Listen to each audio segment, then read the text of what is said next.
Mr. Speaker, I beg to move the second and third readings of the following bill for an act shortly entitled the Investment Authority Amendment Bill of 2017.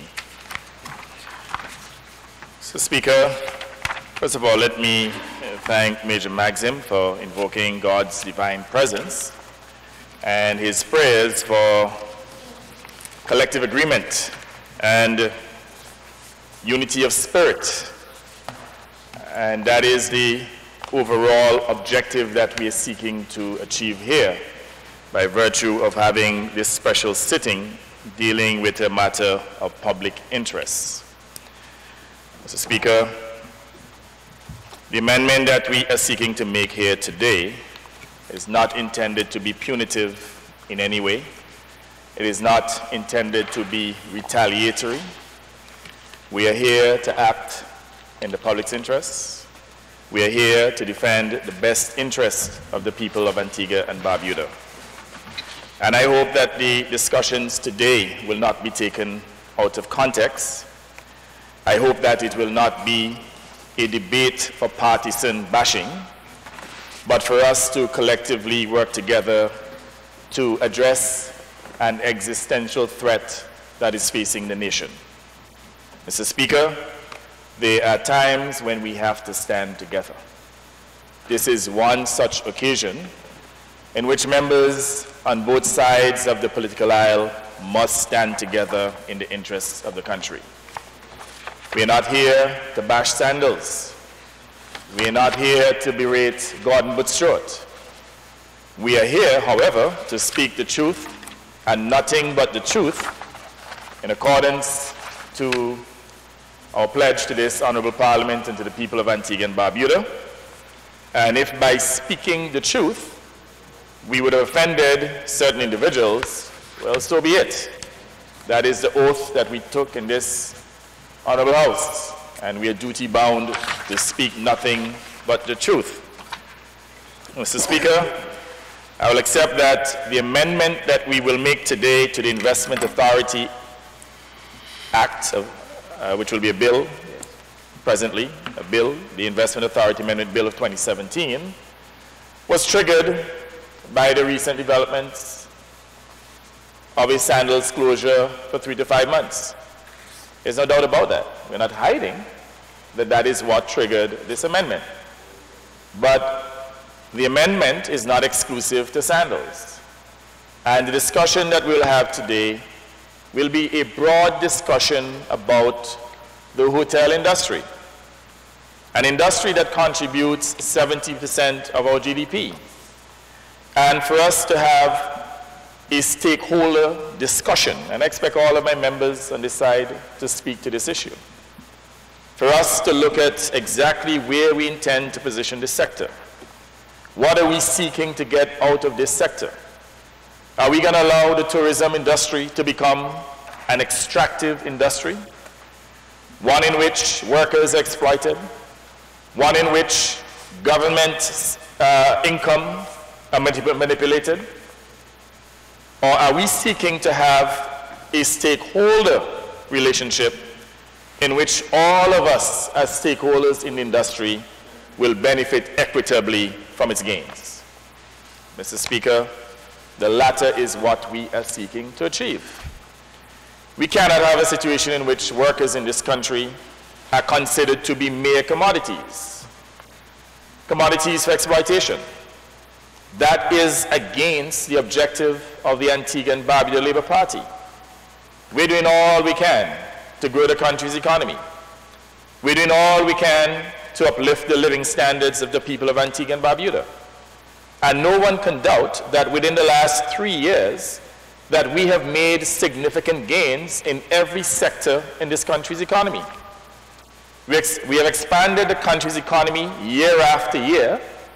I just said to this Honorable House that in 2016, we enjoyed a rate of growth over 6.5%.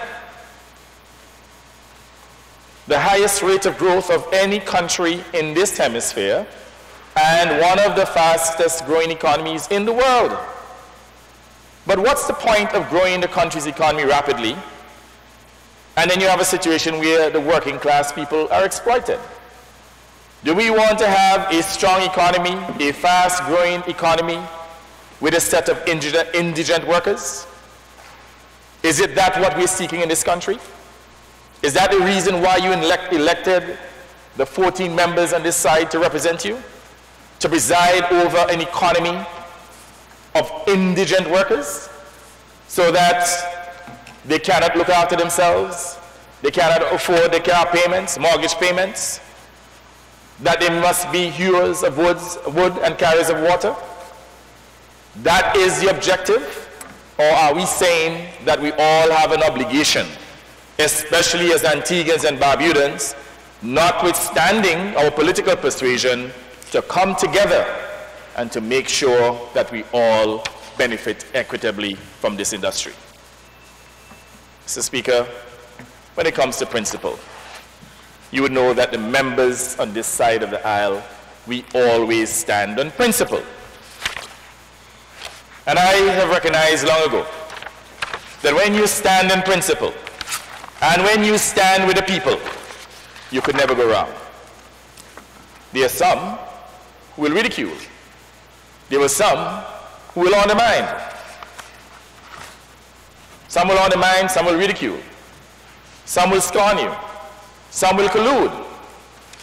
But at the end of the day, our position will be proven to be the sustainable one. We're not looking for short-term gains. We're not seeking short-term political gains. Because at the end of the day, Mr. Speaker, I would rather be an ordinary citizen of this country than to be Prime Minister of a country of working indigents.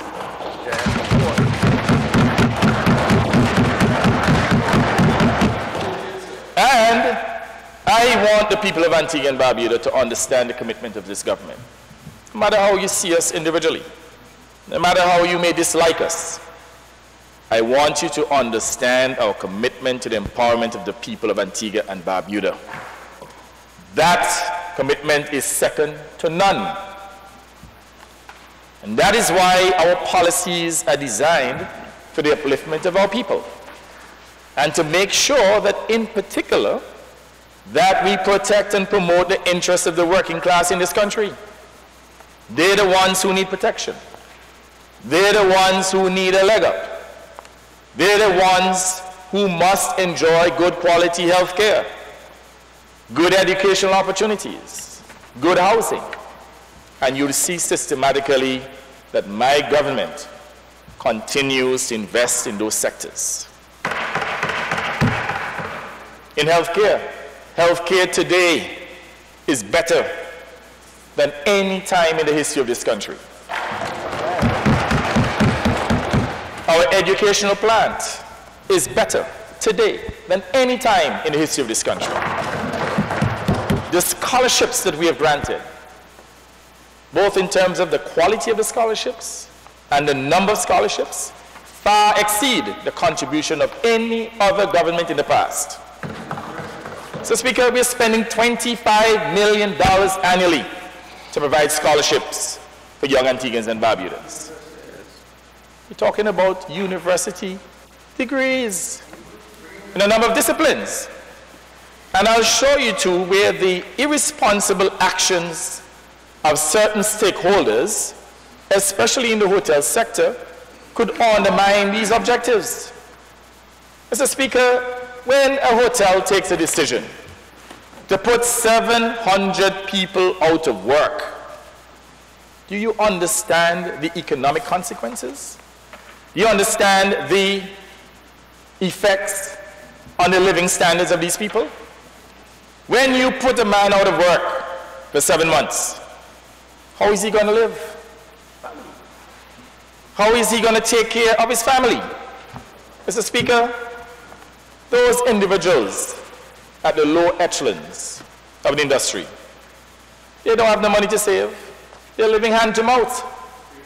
And the truth is, Mr. Speaker, not only are they living from paycheck to paycheck, the money's so small they can't even meet the obligations. And when you deprive them of that check for 5 months, how are they going to survive? Those who have mortgages, how are they going to pay the mortgages? Those who have car loans, how are they gonna meet their obligations? Those who have school fees, how are they gonna pay their school fees? Public interest. Mr. Speaker, as a government, we have to protect the citizenry against the excesses of investors. And I will speak specifically to the issue of Sandals and the relationship with the government of Antigua and Barbuda and even other governments in the Caribbean. Unfortunately, Sandals has taken a very myopic view about its operations. It will appear as though the principals of Sandals believe that they are the only stakeholders in this business. It could never be. When Sandals first came here, about 2.5 decades ago, under a previous Labour Party government, the intention was to create a partnership, not for them to exploit us. But what we've seen, Mr. Speaker, over the years, is that the relationship had become more and more exploitative as they extracted more and more concessions. So, Mr. Speaker,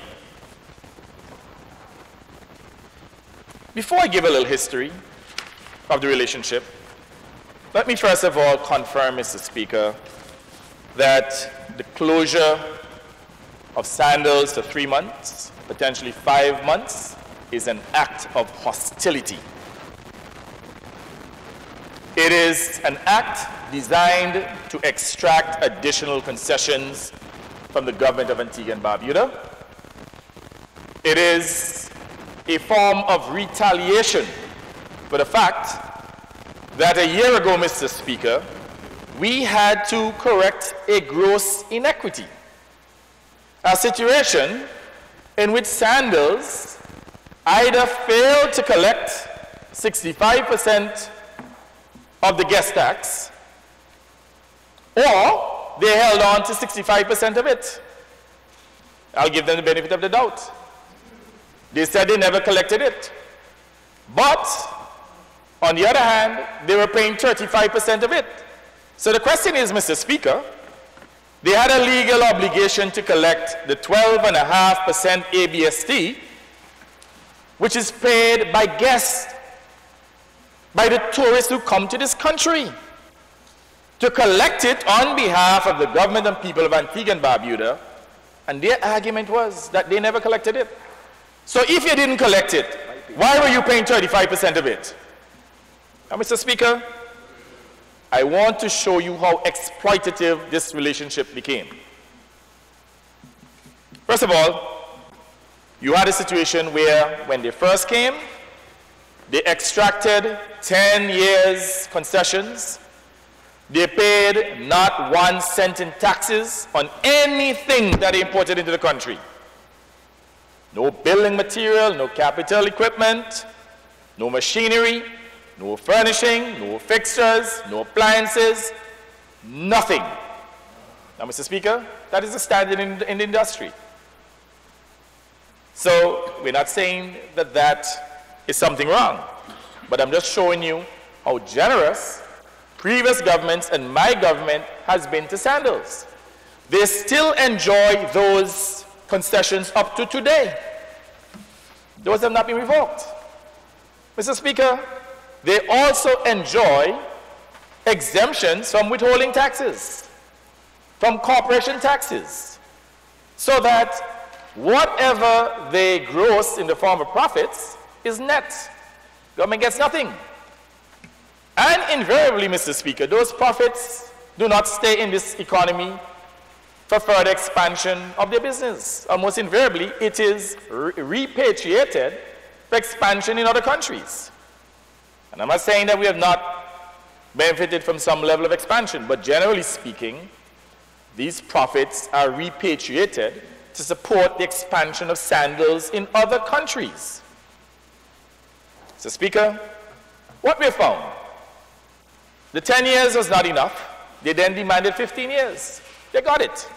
15 years tax-free, free of all withholding taxes, free of taxes on everything they import into the country, barring food and beverage. Well, they had food and beverage at one point too. Exactly. And I'm coming to that. So everything, Mr. Speaker, duty-free, tax-free. Then you had a situation in 2004. They demanded more taxes. They said 15 years is not enough. They said they wanted 25 years. And Mr. Speaker, they got it. Then in 2014, they came again and they said, you know what? There's 10 years that would have elapsed from our concessions. We want a renewal for another 25 years. And Mr. Speaker, they got it. So in other words, if you look at the last 10 years, Mr. Speaker, they would have gotten 35 years tax-free concessions. Now, Mr. Speaker, even though they have all these concessions, they continue to manipulate their accounts. So they have their parent company, Sandals International, a company that apparently does all of the bookings. So what they do, Mr. Speaker, is that they will cream off the top of all the bookings, $10, $20 million. And then they'll remit probably about $50 million for the two properties here. And they will report the $50 million as revenue, in which they will deduct the expenses and then would have an overall profit of maybe about $7, $9 million. But you have to understand that the monies that they creamed off the top, that is going straight to profits. And I want to put them at notice that we reserve the right, I'm not saying we're going to do it, but we reserve the right to pursue Sandals International in court for manipulating the figures. This is Parliament. I'm speaking without fear or favor today.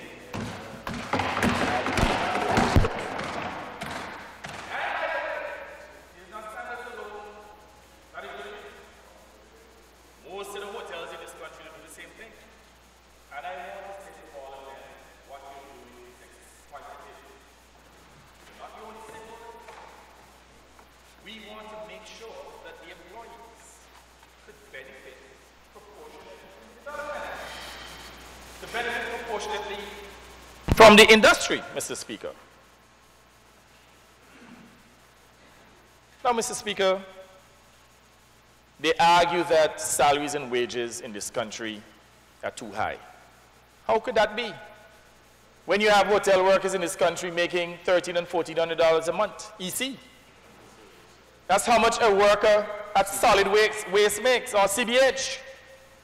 A CBH worker, Mr. Speaker, at the lower echelons in the public sector, makes about $1,300, $1,400 a month.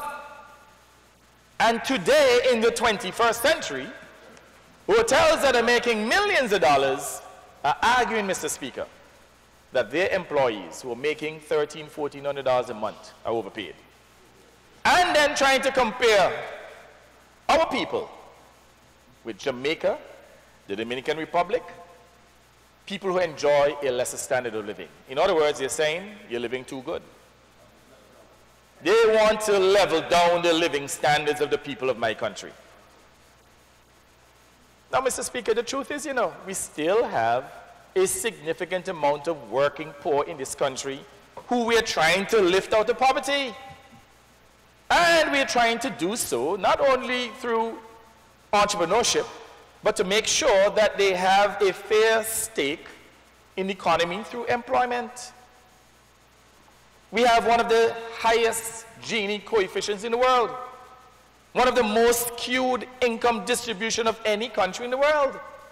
And one of the ways to correct that is to ensure that our people get employment, to make sure that they get rewarding employment, not to be utilized as commodities for exploitation, to maximize the profits of hoteliers. So you know what has happened, Mr. Speaker? You find that today, indigenous Antiguans and Barbudans, they don't want a hotel work because intrinsically they know that they're being exploited. They know pensions. Some of them work for 20, 30, 40 years, and they have to go home without any pensions, end up in poverty, haven't given a particular hotel property their best years, their most productive years. Mr. Speaker, I'm saying that we cannot preside over that type of inequity. I would rather go home. I understand a particular hotelier said that he has gotten rid of other governments and other prime ministers. Well, I want to tell you, I will volunteer to go home than to preside over the exploitation of the people of this country.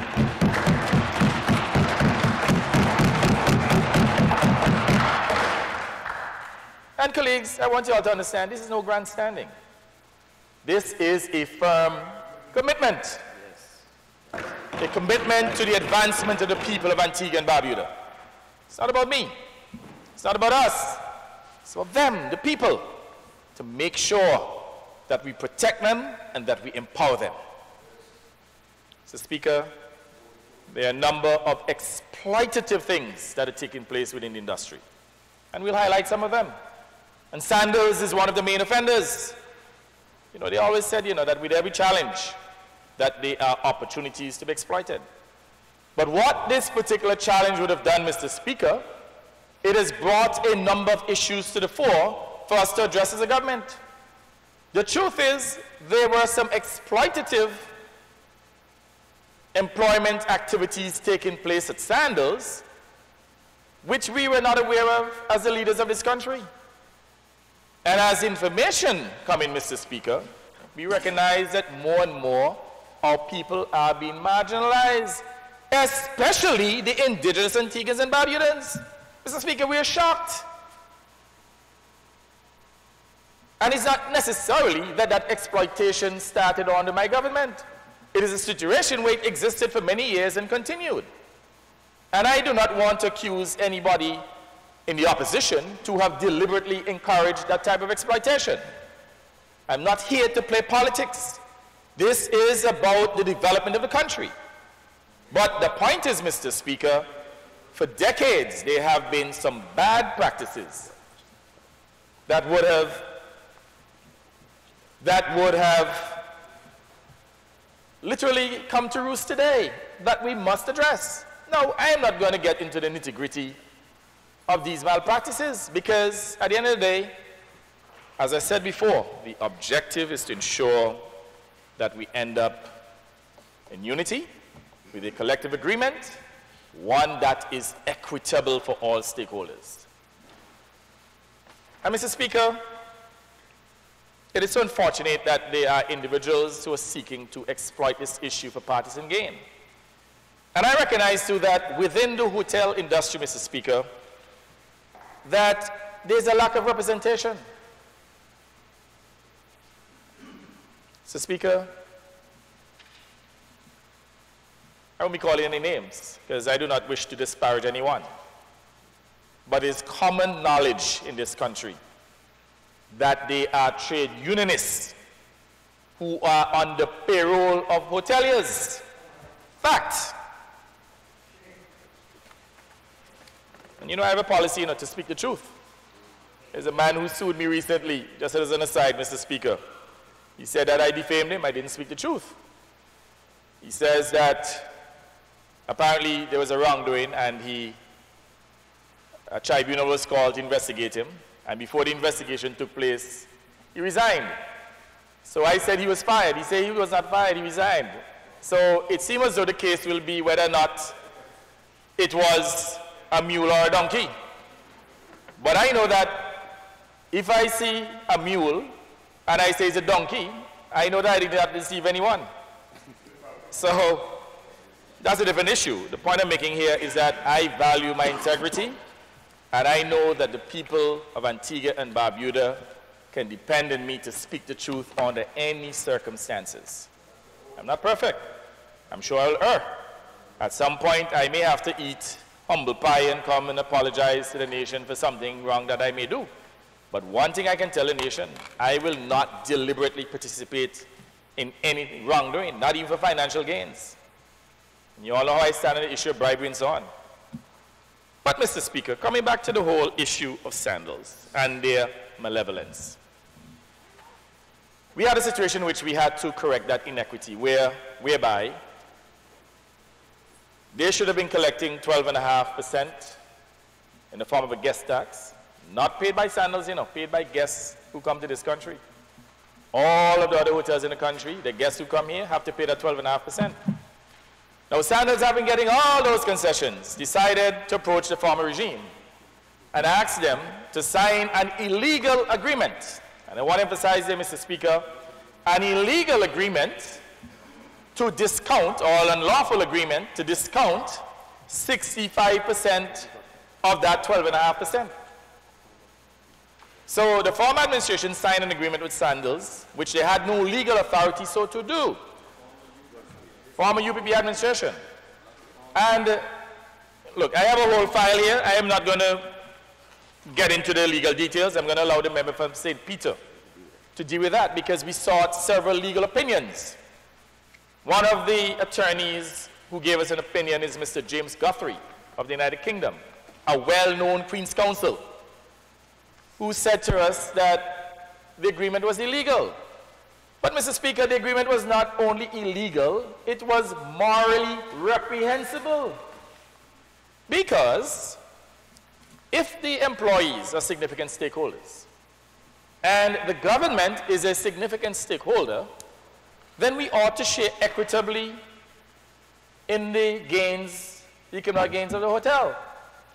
So, Mr. Speaker, here's a situation in which even trust money that they were to collect and pass on to the government, they decided either they weren't going to collect 65% or they held on to 65% of it. My suspicion, Mr. Speaker, is that they held on to 65% of it. Now, could that be fair? You think, Mr. Speaker, that if Sandals were to open a hotel in the United States and hold on to 65% of their guest tax, you know what will happen? The principals will go to jail.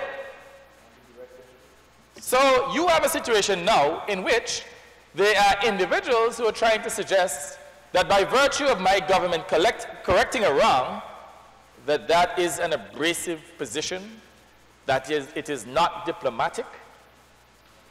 So are we supposed to sit back and do nothing and allow investors to exploit our people and to rob the government of its rightful revenue? That will be most irresponsible. So we did a responsible thing, Mr. Speaker. You know, there was a big brouhaha about it. And subsequently, they agreed to pay.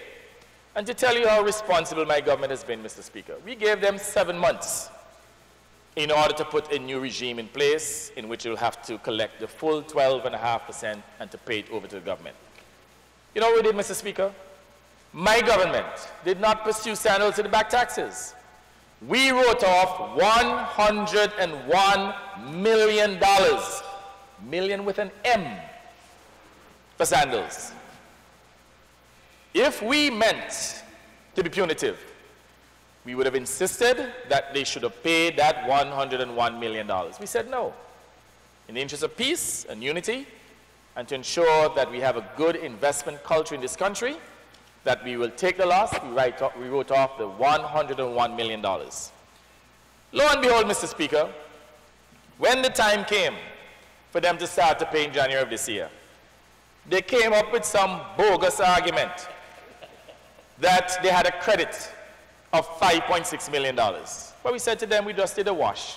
We just said, look, forget about under $1 million. Let's write off that. Let's move forward in love and unity.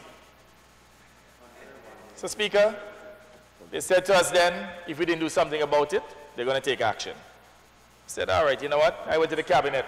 In fact, Inland Revenue said to us they have no basis for this credit of $5.2 million. I said to my colleagues, in the interest of peace, let us write off 50% of it. My cabinet agreed. We communicated to Sandals. So they still have this $2.6 million in credit before they start to pay the additional taxes. Then, Mr. Speaker, we thought everything was settled. About a month ago, I got a call from Mr. Gordon Bustrode, the chairman of Sandals. He said to me, Prime Minister, I want us to meet. I want us to have lunch. By the way, prior to that, he was buttering me up. Christmas, I got a bottle of Don Perrier. You all must know, hold on, man. You all must know that this is not no personal issue against Butchart. People must know the truth. Called me about 5 times to wish me happy Christmas. I had to call Brian Gonzalez to ask him if Sandals going, Butchart going Senal. I'm just telling you how much we were communicating. On my birthday, I got another bottle of Don Perrier. Oh, Perrier, no, whatever name. I don't drink, so you have to excuse me. I didn't even know the name. So, by the way, still at my home, you know. So, anyone here want, can have them, because I don't drink. So, you know, I thought that both of us are good friends, and I believe that I said to this nation that, look, we have patched up things, and we're in good terms, good speaking terms. We went, he sent his private jet here, a beautiful jet, one of the finest jets you'll find anywhere in the world, a Gulfstream, about a year old. Myself and my security officer, we flew down to Grenada. He showed me a property there, Sandals, that he just opened. Said to me that he added 200-something rooms in about 8 months, built from scratch. Shows the kind of capacity that they have. Here in Antigua, you know, he's doing maintenance that's going to take 5 months. But in Grenada, he built over 200 rooms in 8 months. Keep that from scratch, okay? So I commended him. Then we flew to Barbados. He showed me another property there that he's expanding. Very impressive. I believe that property will have over 500 rooms. I commended him. I gave him a full commitment. I said to him, look, we had a little issue, but you can be sure that we value your business. We value Sandals as one of the largest private sector employers in the island, and be assured of the full support of my government. On our way back to Antigua, Mr. Speaker, gave me a document here, and I have it. As I said, I don't deceive, I don't lie. That's why I don't have to think about what I say, because nobody can embarrass me about lying. Mr. Speaker, give me a little schematic here, in which he says a section of the old Sandals, that he was going to break it down, and build an 8-story building for everybody to see. And that will give us an additional 80 rooms. Yes? I'm not sure. It could be his handwriting on it as well.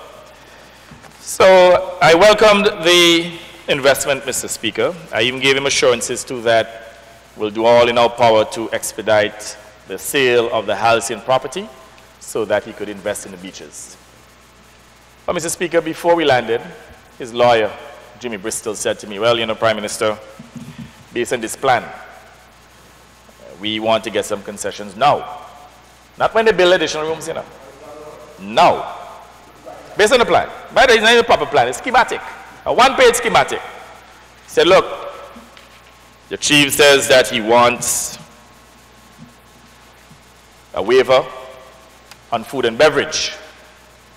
So I said to him, Jimmy, this is going to be a hard sell, but I'm going to go to my cabinet and see if I can sell it. Because, you know, Mr. Speaker, we want additional 80 rooms. So I went to the cabinet, Mr. Speaker, and my cabinet colleagues will tell you, I don't tell them how to think or what to say. I run my cabinet by consensus. And my cabinet colleague said to me, boss, sorry, we don't know where you're going with that one day, you better pull back that. That can't go through now. Wheel and come again. So I said, all right, sorry. And they rationalized it. Because the position is, Mr. Speaker, the country's finances are in such a precarious position that if we were to give the taxes, the waivers and food and beverage to Sandals, we'd have had to give it to the Elite Island, that's what they name, Rob Barrett group of hotels, Elite Resorts, and it would have plunged the country into a financial crisis. We'd have had to give Curtin Bluff, Blue Waters, etc. So, Speaker, we have a fundamental problem in that whereas the economy is growing significantly, government taxes are lagging. We're collecting less than 20% of GDP when we should be collecting about 25% of GDP. So as a result, we have been unable to meet certain payments which were delinquent before. We would have loved to have covered them like the Paris Club loans, but because we're not collecting enough money, we have not been able to meet those obligations. And what we have found is that government finances are tightening more and more. It is becoming a little more difficult to meet our obligations, especially considering that there has been a decline in the CIP receipts and that we also gave up $35 million last year in personal income tax. So I picked up the phone, Mr. Speaker, called Brian Gonsalves to tell him that the cabinet said that it will consider the proposal in another 12 months after we would have repaid our IMF loan next year, sorry. Now, Mr. Speaker, I didn't want to offend the Honorable King Butstrode. So I didn't communicate accurately what the cabinet said. The cabinet said to me, "Wheel and come again." I said to him, "Look, another 12 months, we will consider when things get a little better." Man was not pleased. Then about 2 weeks later, Mr. Speaker, we had a situation where Social Security had to do an audit of their books because they were manipulating their employment liability. So what they were doing, Mr. Speaker, they were classifying certain workers as independent contractors so that they didn't have to pay the payroll taxes. Social Security went in and challenged them on it, and they got vexed. So I got a call one day from the same Brian Gonsalves, frantically told me that Butstrode considering locking down his hotel. He tired of Antigua and Barbuda. So I said, "What for?" He said to me, Social Security went into his property and auditing his books. Now the law gives Social Security the right, but he considered it to be an offense. In the interest of peace, Mr. Speaker, you know what your humble servant did? I called up the director of Social Security. I said, "Look, even though you're right, in the interest of peace, please write them a letter of apology because we don't want the problems." The director was reluctant, but he said, "Okay, Prime Minister." He wrote them, he apologized. Lo and behold, I traveled about a week and a half ago to Punta Cana. While en route in Miami the Saturday morning, I was told that a letter was sent to us confirming that Sandals will close for 5 months. So I said, 5 months? So, Speaker, I would have tried to reach Gordon Butstrode no less than 24 times. I mean, when I heard that Sandals is going to close for 5 months, I'm like, no, we have to intervene. So, Speaker, I even sent a text on that very Saturday.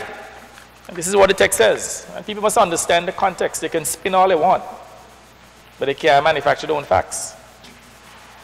The text says here, Mr. Speaker, it's still on my phone. Anybody can verify it. In fact, I forwarded it to my colleagues in our chat room. It says here, "Dear Sir, or Excellency, this is Gaston Brown here. I need to speak to you urgently about your reconsidering the decision to close Sandals for 5 months. As you're aware, this will create significant hardships on the employees and is therefore totally unacceptable. My government is willing to work with you to avert disclosure in the interest of all stakeholders, especially the employees. I can be reached at 268-464-1500. Looking forward to hearing from you soon. Yours truly, Honorable Gaston Brown, Prime Minister." This is the Saturday after the Friday when he sent the letter. I don't remember the dates, but you can figure it out.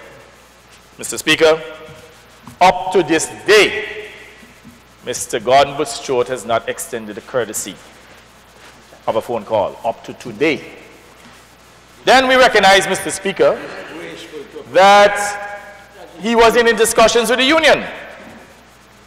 So, the Antigua Workers Union and the opposition, exactly. So we recognize, Mr. Speaker, that they had information that we did not have.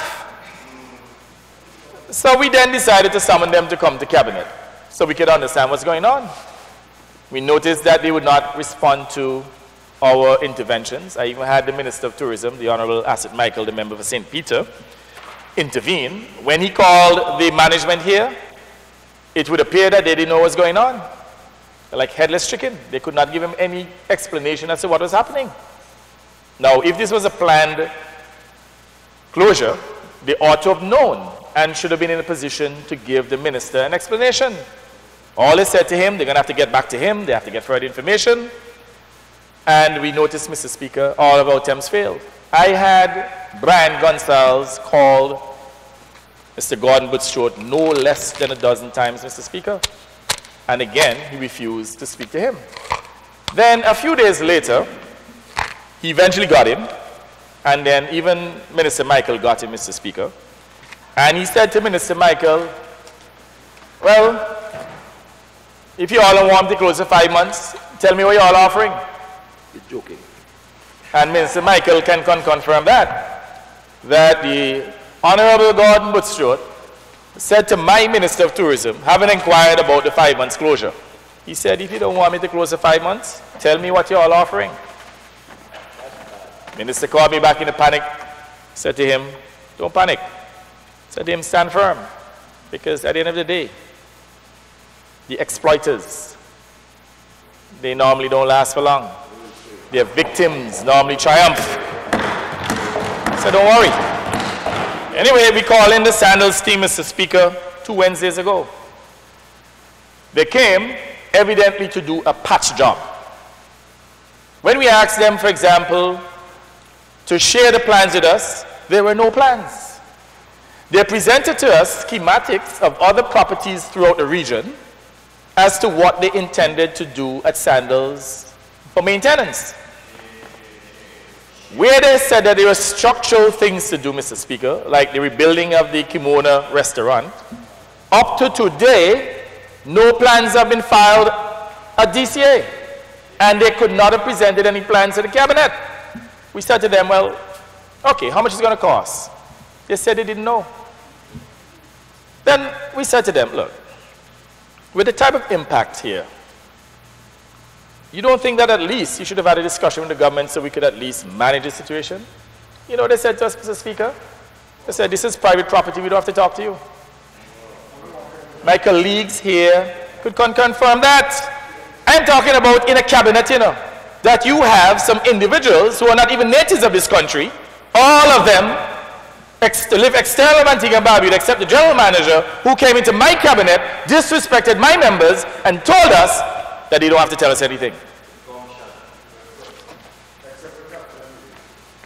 Can you imagine that? So, again, Mr. Speaker, we had humble pie. Said to them, look, you know what? We want the time reduced so that it does not go beyond December. We said to them, 3 months is not acceptable, but based on the presentation, they said that it was impossible to do the maintenance in less than 3 months. We were not happy. We said to them, make sure it does not go over or spill over into 2018. We even said to them that, look, we would like to do a joint press release to show that there is full cooperation between the government of Antigua and Barbuda and Sandals. Mr. Speaker, they refused. Next day, and to show you the malevolence, next day, there was a press release stating that they wrote to the union and they agreed to reduce the time from 5 months down to 3 months. And at the behest of the union, when, Mr. Speaker, it is yours truly who would have made the first intervention for them to reduce the time. I just quoted what I said in a letter on the Saturday after we got the letter saying that they're going to close. So what they did, Mr. Speaker, is that they sought to give the union the credit. And we recognized thereafter that there was clear collusion. And I want to say to workers in this country, especially the hotel workers, I'm speaking specifically to the hotel workers. You need to take steps today to protect your own interests, because the representation has been found wanting. You have the numbers to form yourselves into your own trade union movement. And I want to recommend that the hotel workers, their shop stewards and others, that they form themselves into the Antigua and Barbuda Hotel Workers Association or union. And if they need assistance from my government, financial assistance from my government to do so, I am pledging support on behalf of the government of Antigua and Barbuda. Mr. Speaker, we must have representation to ensure that the staff in this country are adequately trained, to ensure that there is a succession plan so that Antiguans and Barbudans can control the top echelons of Sandals. Mr. Speaker, let me share some information with this nation.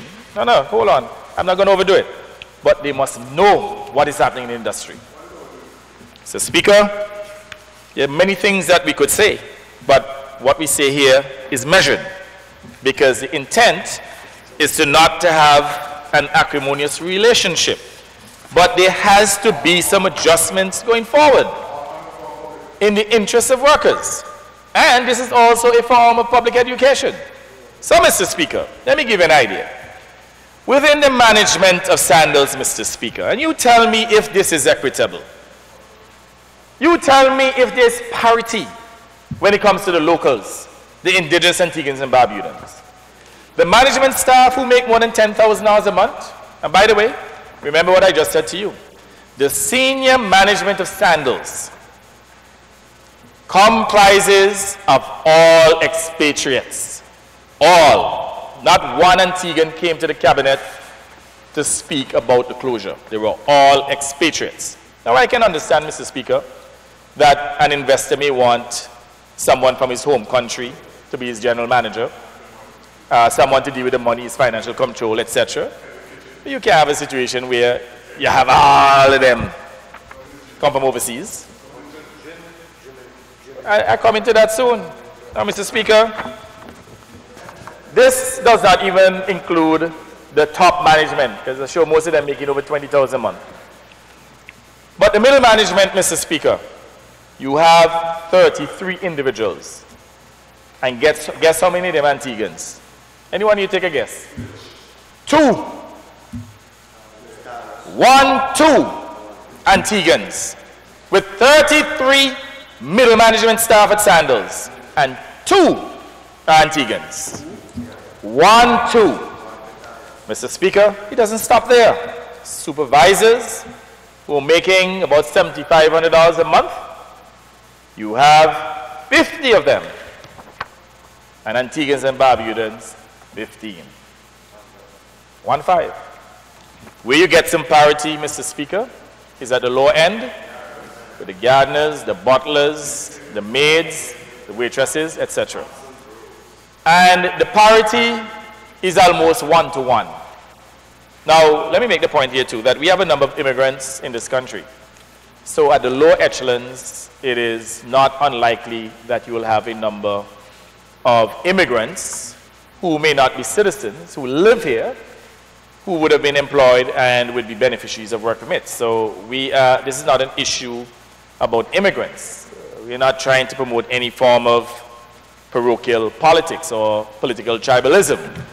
The point we're making here, Mr. Speaker, is that we cannot be training all these people. I believe we had about 1,200 people on scholarship last year, spending $25 million a year, and that they can't find a work in this country when they come back home. That is self-defeating. We have individuals who are studying management, hotel management, accounting, and they can't get any work here. So you know what is happening, Mr. Speaker? After we spend all these millions of dollars educating them, tens of millions collectively over maybe a 3-4 year period, they come back to the country, they can't find any work, and then they have to leave.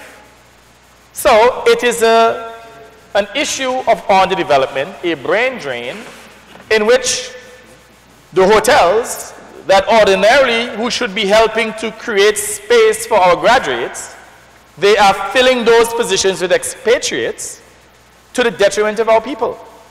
Now, Mr. Speaker, I want to emphasize that we understand that certain senior positions that they may not necessarily have the skills and experience.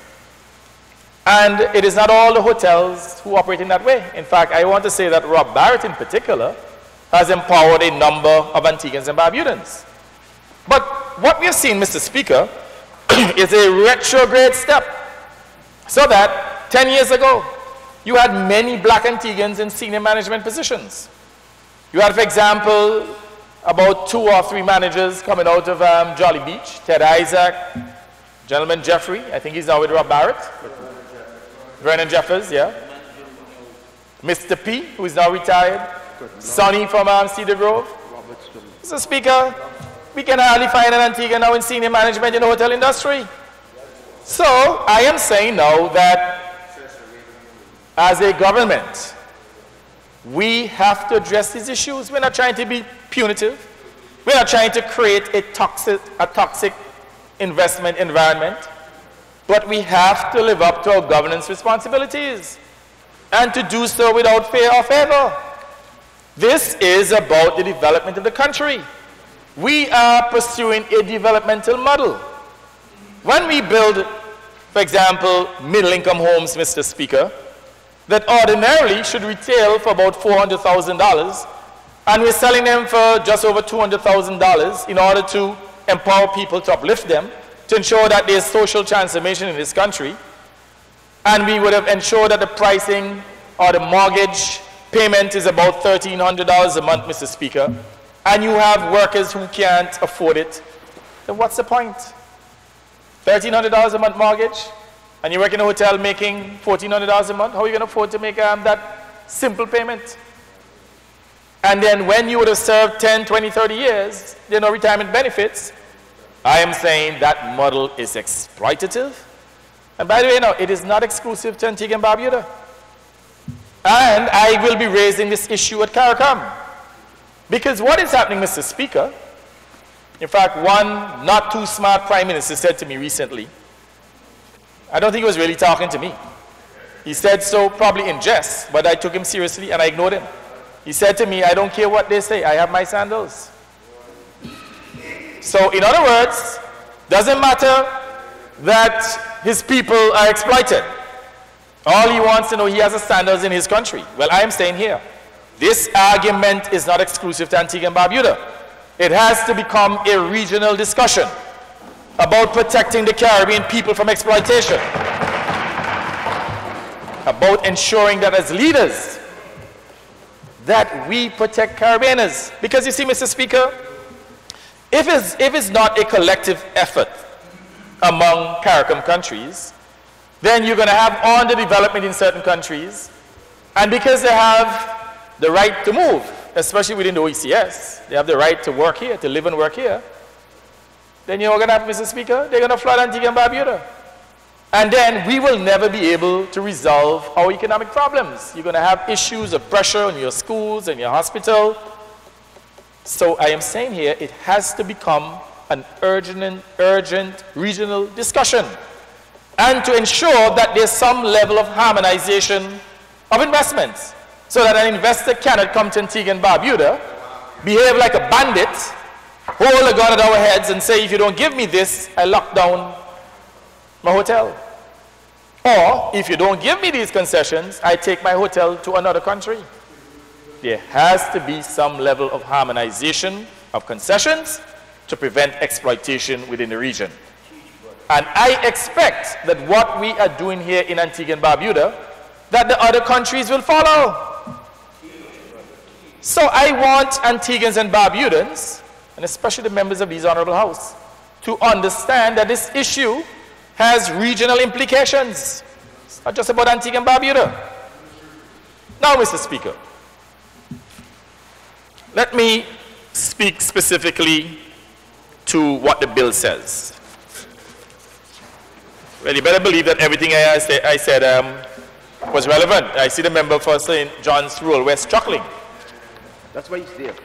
Mr. Speaker, He chuckles a lot. He's over there.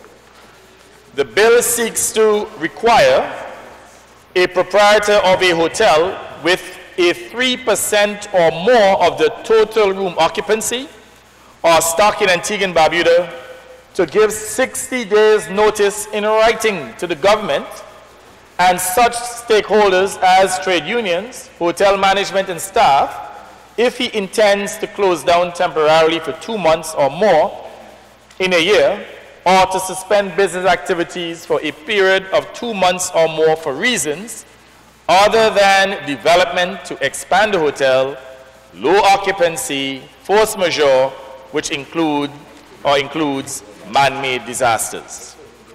It also says, Mr. Speaker, that the notice period is followed by consultation between the proprietor and the stakeholders for the purpose of discussing the issues arising out of the temporary close down. And the reason why this is in here is because the Sandals management had the audacity of telling my cabinet that they don't have to talk to us because it's their property. Whose land? Whose country? Whose beach? whose staff, whose concessions, with their forwardness. And when we see these threats, we have an obligation to mitigate against them. And that is why we are here today, to mitigate against those threats. So, Speaker, the bill authorizes the minister to suspend any concessions granted to a hotel under the Investment Authority Act or any other enactment if a proprietor fails to comply with the provision of the new section. For the purpose of achieving the objective of the bill, the Investment Authority Act is amended by inserting Section 22A immediately after Section 22. This new Section 22A requires a proprietor to fulfill the responsibilities attached to the grant of the concessions, as including the employment and training of Antiguans and Barbudans, and the prescribed condition of giving stakeholders such as the government, the trade unions, and staff of the hotel a 60 days notice followed by consultation before the temporary close down. A suspension of all concessions granted under the Investment Authority Act and any other enactment is imposed as a penalty for non-compliance with the prescribed conditions. Now I want to show you how decent hoteliers operate.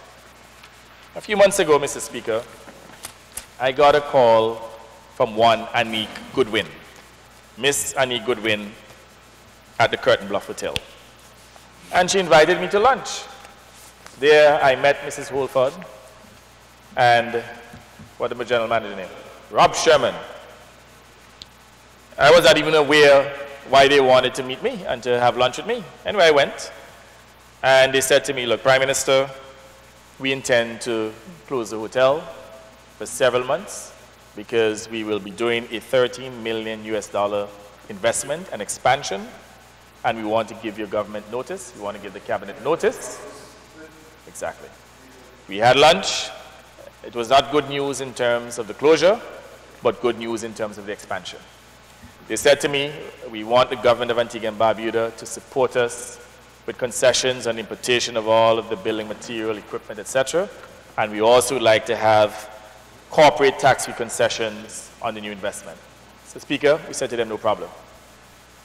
The Honorable Minister of Tourism, he too was notified. He brought the proposal to Cabinet. We approved the proposal. When they got the initial Cabinet decision, they said, look, we didn't get enough concessions. And based on the act that you have there, we should get more. And they challenged us. And you know what we did, Mr. Speaker? We gave them more. So we are not hostile to investors, but we want investors to treat us fairly. That is how good hoteliers operate. And this is not new. This has been an industry practice for many years, for decades. So how come all of a sudden, in this 21st century, this enlightened era, that you have the management of Sandals saying to my cabinet that they don't have to talk to us? We're now making it mandatory by law. You must talk to us, you have no choice. But not only us, you must talk to other stakeholders. You must talk to the staff. You must talk to the union. You must talk to the management. So even the management, we're also ensuring will be included in the discussions, because we recognize that when Minister Michael, the member for St. Peter, spoke to the management, they were clueless. And I want to tell you, colleagues, that this was an irrational decision that was made by Gordon Butstrode in his persona that has come back to haunt the Sandals brand. He has damaged the Sandals brand, I hope not irrevocably, because ultimately we will suffer as well. I hope that you'll be able to recover. And I noticed too, Mr. Speaker, that within the last 2 days, there are a couple of articles popping up in different publications suggesting that they are being commended for their actions, commended for irresponsible actions. They're also suggesting too that the Prime Minister of Antigua and Barbuda was wrong in his assessment that it was an act of hostility and a play for concessions. I am not asking, I'm telling you, I'm telling the nation, I'm telling the world. It was an act of hostility and a play for concessions, additional concessions. I gave you the background as to what happened. I would have said to you exactly what was discussed. And I will ask any right-thinking Antiguan or Barbudan or anybody, haven't heard me, to conclude otherwise. I am not here to go and fabricate misinformation to damage anybody's brand. You damage the Sandals brand, you also damage the Antiguan brand. And one of the reasons why we're here today as well, Mr. Speaker, is to protect brand Antigua, because that too has been damaged, the brand. So part of this 2.5% levy that we collect for marketing, we will have to do some brand damage control. In fact, we said to the Minister of Tourism, perhaps he ought to offer maybe free accommodation at the expense of the government for a couple of the brides and bridegrooms who have been displaced at our cost. So they would know that this government considers them as stakeholders too, and we understand their pain. So, Speaker, this matter has been a global issue. You would have seen in international publications, the United Kingdom, the United States, and CBS, and others. The Times in the UK, you'd have seen a number of people speaking, well, brides and grooms, speaking about the destruction of their planned honeymoon. In some instances, their planned marriage. So clearly, some brand Antigua damage would have been done, and the Minister of Tourism and the Tourism Authority, they will do some cleaning up. Now, Mr. Speaker, to speak specifically to the actual wording within the bill, under 22A, which is new, it speaks to notice of intention to close down temporarily, a new section that has been inserted in this bill, which will become an act. Under subsection 1, it says, for the purpose of this act, it is an obligation of every investor who is the owner or proprietor of a hotel or group of hotels to fulfill such responsibilities as are applicable to the enjoyment of the concessions granted under this act, any other enactment, or in pursuance of an agreement with the government, which includes employment and training of Antiguans and Barbudans, as well as the obligations prescribed in subsection 2. And subsection 2 reads as follows. The proprietor of any hotel or group of hotels having a 3% or more of the total room occupancy or stock in Antigua and Barbuda, who intends to A, carry on business for less than 10 months, or B, close down temporarily for a period of 2 months or more in any 1 year for reasons other than development to expand the hotel, low occupancy, force majeure, which includes natural or man-made disasters, shall, and this is not may, shall, prior to proceeding with such intention, give at least 60 days notice in writing to the Minister of Tourism, the trade unions, staff, and other stakeholders of such intention, and thereafter engage the stakeholders in consultation to address any consequential issues arising out of the decision to proceed with the closure. Then under subsection 3, Mr. Speaker, and for the benefit of the member for St. John's Rural West, we have changed the wording, and as you see, you have an insert which says that where it comes to the notice of the minister that an investor who is the owner or proprietor of a hotel to which this section applies is not fulfilling his responsibilities under this act, or that he is in breach of his obligation under this section, the minister may, and we didn't say shall here, you know, we say may. So that is discretionary. The minister may, with the approval of the cabinet, suspend the application. Mr. Speaker, What are you but reading? we don't have it. What the member is reading. Okay, Mr. Speaker, we apologize. The members on the other side indicated that they were not circulated with an amendment here. And I want to say, Mr. Speaker, this is not a contentious issue. You're talking about 1, 2, 3, 4, 5 lines of words. Member Hall, since he's in St. Luke, is an attorney. All right, right. I don't have the title, but Yeah. just. Okay, Mr. Speaker, let me again read this section Just read that for the section. sake of completeness. And I'm quite sure that the members on the other side will be able to follow now that they have that amendment. Subsection 3 says, where it comes to the notice of the minister that an investor who is the owner or proprietor of a hotel to which this section applies is not fulfilling his responsibility under this act, or that he is in breach of his obligations under this section, the minister may, and I want to emphasize may and not shall, meaning that it is discretionary. The minister may, with the approval of the cabinet, suspend the application of any concessions granted to that hotel under any act enforcing Antigua and Barbuda or pursuant to an agreement with the government. Very clear. Now, Mr. Speaker, if we had intended to be punitive, we would have said shall, and we would have made it effective immediately. He said no. This is to manage a future risk. So this particular provision, Mr. Speaker, will come into effect on January 1st of 2018, after Sandals would have reopened. So it does not apply to Sandals closure at this time. And I'm corrected that it is January 2nd, since January 1st is a holiday. That's January 2nd, 2018. So this idea of being punitive and retaliatory is not so. We're just trying to manage any such future risk as a responsible government. Now, Mr. Speaker, the assertion was made that by so doing, if you withdraw the concessions, that you'll be carrying up the cost of operations of the hotel. Now, how could that be so? Now, first of all, Mr. Speaker, we're not offering any concessions on the operating expenses. In fact, the operating expenses in which they wanted to get concessions would have been the purchase of food and beverage, which they do not enjoy presently. So what will be there for us to suspend? It will be the corporation taxes and the withholding taxes, which would not affect their costs. These are what you call below the line. So this notion in the public domain that by suspending these concessions that it will increase the hotel cost, it is not so. And I want to speak briefly about the issue of YIDA.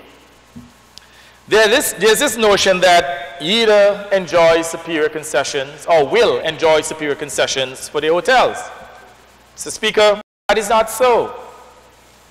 Sandals enjoys what is called most favored investor status in this country. There is no hotel in this country that enjoys better concessions or has a better concessional package than Sandals. Now, Mr. Speaker, we know that YIDA is establishing what is called a special economic zone or a free trade zone so that companies that operate within the zone that will be exporting, providing goods and services for external consumption, they would not be subject to the payment of internal or local taxes. If, however, they are entities to include hotels that operate within YIDA's economic zone, providing local services, then they will be duty-bound to pay the taxes, including the 12.5% ABST. If, for example, Mr. Speaker, an Antiguan decides to set up a factory in the YIDA Special Economic Zone, some of his products are exported and some are for local consumption. Those that are exported will not attract the tax. We're duty-free, free of all taxes. Those that are sold on the domestic market will have to pay the taxes. And I just wish to make that distinction so that we can correct the misinformation in the public domain. Having said that, Mr. Speaker, I'm quite sure that my colleagues are anxious, I could go on and on, to make their contribution. And I'm going to leave some of the things to you, for my colleagues to say, Mr. Speaker. But in essence, I just want to emphasize that this is not a punitive move. This is to manage risk. This is to ensure that we have some form of recalibration of the industry. And I want to recommend that there be a stakeholder conference. Minister Michael, member for St. Peter, I want to recommend you and your colleagues in the Ministry of Tourism to call a stakeholder conference so that we can have some frank discussions as to how we're going to reposition the sector. one that will work for the investor, because we understand the importance for investors to make profits. We do not grudge them of their profits. We know that in order for them to have sustainable operations, to grow and expand, that they must make profits. What we do not want is an exploitative arrangement. And I'm told that the ministry is looking at September for the symposium. Having said that, I want to assure Mr. Gordon Buttigieg, the management and staff at Sandals, and all Antiguans and Barbudans, all stakeholders, that my government is not seeking an acrimonious relationship with Sandals. We call a spade a spade. We stand up when there's a need to stand up, and we always will. But notwithstanding that, there is no personal enmity for Mr. Gordon Buttigieg or anyone at Sandals. We just want our fair share. I think this is an opportunity for Antiguans and Barbudans to stand together. And I want to caution those on the other side who may be chomping at the bit to be partisan and to speak out of context, that this is one such opportunity for us to stand together as a people, to stand together as a nation. I thank you, Before you take your seat, this amendment replaces subsection 3? Mr. Speaker. Completely? Completely. Okay. Thank you. Thank you.